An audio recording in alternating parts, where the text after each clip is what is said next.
Wow. Ndugu mtazamaji, tumekutana na rafiki yangu hapa, ametuambia mambo mengi yanahusiana na experience yake kuumwa jino, lakini vile vile na habari ya utunzaji wa meno. Lakini good news ni kwamba mtu wa kwanza kumfundisha habari ya kupiga mswaki alikuwa ni mama yake mzazi, ingawa na shuleni alipokwenda alipata ujuzi mwingine zaidi, au ni rutini ya namna leo unasafisha meno yako. So ni elimu ambayo ni nzuri, na nimefurahi sana kukutana na mtu ambaye ana experience kutokea nyumbani na kuelekea shuleni, na mpaka sasa hivi ana meno mazuri sana kwenye kinywa chake. Hajawahi kutibu meno, hajawahi kutoboka meno. Na katika wakati huu tunahimiza sana wazazi, kama una mtoto, kama hauna, wewe ni mlezi, basi tunakusihi sana, hamasisha mtoto wako, mfundishe mwanao kupiga mswaki.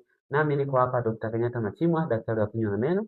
Nipo kufundisha habari ya kinywa na meno kwa mama na mtoto.